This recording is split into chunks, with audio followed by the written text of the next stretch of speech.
નમસ્કાર. અમરેલી જિલ્લાના જાફરાબાદ શહેરમાં વિશ્વ હિન્દુ પરિષદ અને બજરંગ દળના આયોજન હેઠળ રામ જન્મોત્સવ નિમિત્તે 44મી ભવ્ય શોભાયાત્રા યોજાઈ.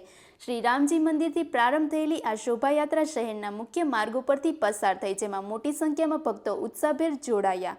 શોભાયાત્રા દરમિયાન વિવિધ સંસ્થાઓ દ્વારા ઠંડા પીણા, શરબત અને છાશની સેવા આપવામાં આવી, તેમજ અંતે જય માતાજી કન્સ્ટ્રક્શન દ્વારા પ્રસાદની વ્યવસ્થા કરવામાં આવી. વિશ્વ હિન્દુ પરિષદ, બજરંગ દળ, RSS સહિત વિવિધ સંગઠનો અને વેપારી એસોસિએશનના સહયોગથી સમગ્ર શહેરમાં ધાર્મિક માહોલ છવાયો. વધુ સમાચાર માટે જોડાયેલા રહો. RP Gujarat news, Rajkot. જય શ્રી રામ. વિશ્વ હિન્દુ પરિષદ, બજરંગ દળ, માતૃશક્તિ દુર્ગા વાહિની જાફરાબાદ દ્વારા આજે જ્યારે શ્રી રામ ભગવાનનો જન્મ ઉત્સવ વિશ્વ હિન્દુ પરિષદ દ્વારા 44મી વખત જાફરાબાદમાં ઉજવવામાં આવ્યો છે.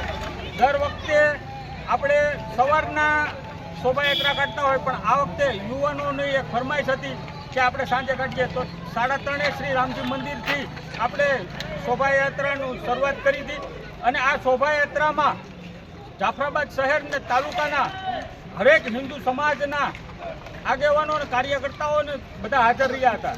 આ શોભાયાત્રામાં હજારોની સંખ્યામાં જનમેદની ઉમટી હતી. ત્યારે જાફરાબાદ રાજુલાના ધારાસભ્ય હીરાભાઈ સોલંકી અને નગરપાલિકાના પ્રમુખ પ્રફુલભાઈ બારિયા, કોળી સમાજના પ્રમુખ મનહરભાઈ બારિયા, કે જેમણે આ વખતે જાફરાબાદમાં જે રાતની શોભાયાત્રા હતી તો એમને નગરપાલિકા દ્વારા ખૂબ જ સરસ જાફરાબાદમાં લાઇટિંગ અને એમનો પૂરો સ્ટાફ અમને આ મદદમાં આપ્યો હતો. તો એમનો પણ આપણે ખૂબ ખૂબ આભાર માનીએ છીએ. ત્યારબાદ શોભાયાત્રામાં થોડુંક હાલો ત્યાં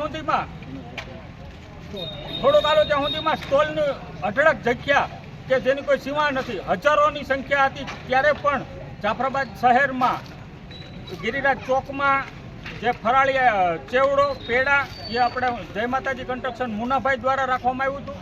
ત્યારબાદ ભૂદેવ ગ્રુપ દ્વારા ઠંડુ રાખવામાં આવ્યું હતું, વેપારી એસોસિએશન દ્વારા રાખવામાં આવ્યું હતું, ગિરિરાજ ચોકમાં મહાકાળી ટ્રેડર્સ રાજુભાઈ દ્વારા રાખવામાં આવ્યું હતું. ત્યારબાદ રાજસ્થાની પુરોહિત દ્વારા લચ્છીનું આયોજન હતું, ઘનશ્યામભાઈ ઓઝા દ્વારા છાશનું વિતરણ હતું, કામધેનુ ગૌસેવા ટ્રસ્ટ દ્વારા પાણીનું વિતરણ હતું અને શ્રી રામ મિત્ર મંડળ દ્વારા આપણે આ સમયે જ્યારે ગરમીમાં શેરડીના રસનું મોટા પાયે આયોજન હતું. તો જાફરાબાદ શહેરના હરેક વેપારીઓ અને ગ્રામજનોનો વિશ્વ હિન્દુ પરિષદ આભાર માને છે. આ શોભાયાત્રા પૂર્ણ કરવામાં જાફરાબાદના પોલીસ સ્ટાફમાં PI શ્રી ભાસ્કર સાહેબ, PSI મારુ સાહેબ, એમનો સ્ટાફ અને હોમગાર્ડનો પૂરો સ્ટાફ સાથે રહ્યો હતો, તેમનો પણ આપણે આભાર માનીએ છીએ. ત્યારબાદ જે આપણે દાતા તરીકે ડીજેવાળા, ટ્રેક્ટરવાળા અને ઘોડાવાળાને જે પણ ભાઈઓને આપણે સાથ સહકાર મળ્યો તેમનો પણ આપણે ખૂબ ખૂબ આભાર માનીએ છીએ.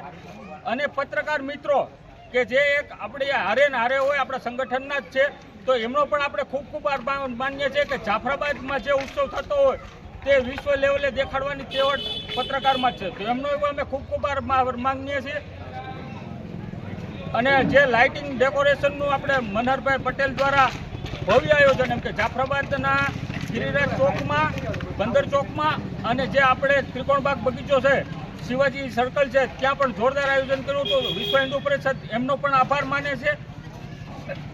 બસ એટલું જ. અને આ જ રીતના જ્યારે 45મી શોભાયાત્રા જાફરાબાદમાં નીકળે તો સમય પાકો જ છે બપોર પછી, તો મોટી સંખ્યામાં જોડાય અને સમસ્ત હિન્દુ સમાજ એક થઈને આ તહેવાર ઉજવે. એટલું જ. જય શ્રી રામ. જય શ્રી રામ. જય જય શ્રી રામ. જય શ્રી રામ.